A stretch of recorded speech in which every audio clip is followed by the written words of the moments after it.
Growing up, my mother worked a lot, right? She worked like two jobs to make sure we had everything that we needed. And she did the best that she could. But because she worked so much, some things slipped through the cracks. For example, bike riding. I did not learn how, I was like 12 years old with no clue how to ride a bike. And that's old, in the neighborhood, everyone's riding their bikes and things like that.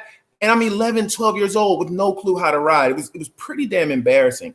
But it wasn't that big of a deal until one Christmas where everybody got bikes, BMX bikes. All my homeboys, all my friends, they all got bikes. And then they created a biker gang, the BMX boys. They were not to be fucked with. The BMX boys were doing wheelies through the neighborhood, burning rubber, endos, all that stuff. Now I was on the outside looking in because I didn't know how to ride a bike. So they would come to my house and knock on the door and ask, come on, come join us, come ride bikes with us, because they just assumed that I could ride a bike, but I couldn't. So I would come up with all kinds of excuses like, oh, I'm grounded today, or, well, I used to ride BMX bikes, but I got a big 10-speed now. I didn't have a 10-speed. My sister had a 10-speed, which she wouldn't let me ride. And it was like a big, corny beach cruiser 10-speed anyway. It was not a BMX cool-looking bike. So I would try to stave off, tell them, I don't know, maybe I'll join, I'm not sure.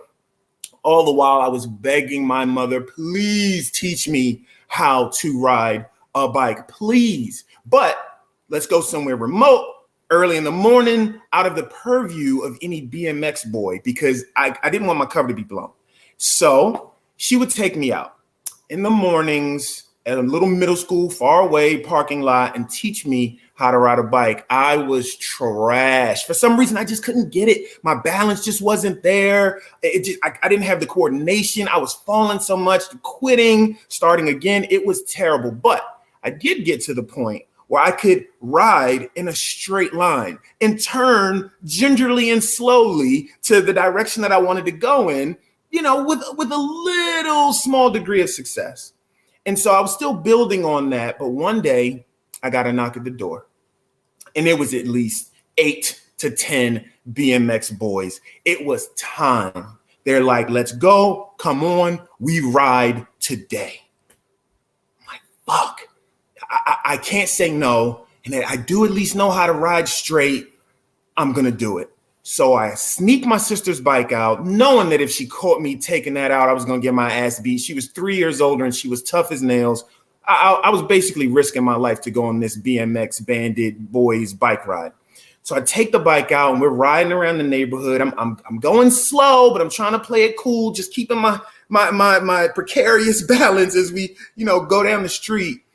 And then we're only on the bikes for maybe a good 10 minutes, and we hit a hill, flying down the hill. Now, hill, you go pretty fast. You can kind of keep your balance because, I don't know, gravity, inertia is doing a lot of the work for you.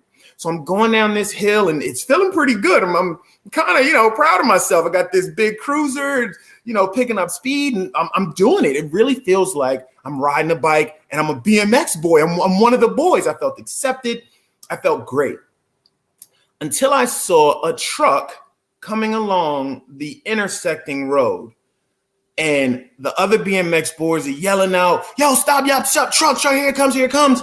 They're stopping, they're pulling, they're turning off. But because of my inexperience, my fear, my anxiety, I froze. So I'm riding down the hill, picking up speed. I see the truck coming, and it is perfectly lined up. The timing, it couldn't have been any better or worse, depending on what angle you're looking at it from. And I couldn't do anything. I just kept going. Bow! Slam into the truck hard. I don't know how fast I was going, but it felt like the speed of light. Crashed into the truck, folded all up. I ended up underneath the truck. The driver of the truck didn't see me, so it took him a second to stop the truck. When he did, the tire was on top of my 11-year-old foot. The weight of the truck, it was a pickup truck, on top of my foot. My foot is broken under there. My elbow's jacked up. I'm all scarred up. I'm in pain. I'm yelling for my mother. It was a mess. And I'm thinking to myself, the cat's out of the bag. They're going to know. I'm not a BMX boy. I'm a joke. I couldn't ride a bike. I wasn't ready yet. And here I am trying to keep up with the Joneses. And I got my shit all twisted up. So I'm yelling, I'm screaming, I'm crying. Some people are running to go get my sister, go find my mother. The guy finally gets off of my foot. And then I see my mother come down. She says, we're going to go to the hospital, picks me up. I walk off. I'm so embarrassed. All I'm thinking of is, they're going to laugh at me when I go to school the next day. They're going to talk about me behind my back. But then an odd thing happened. And this is how gossip works in the neighborhood. By the time I got to school, kids were coming up to me saying how tough I was because they had heard things like the truck landed on top of my foot. And with the other foot, I shoved it off. They had heard things like I got up from getting hit by this truck or hitting the truck, picked up my bike, hauled it over my shoulder, and walked home with my mom. When the truth was, no, I hit this truck. The truck didn't hit me. I got completely tore up and then I cried for my mommy. That is what happened. But as legend would have it, I became the toughest little boy in the neighborhood. And even though I never became a BMX boy, I would say about 3 other kids in the following birthdays and Christmases all got 10-speed bikes, cruisers. So we had become the Cruiser Boys.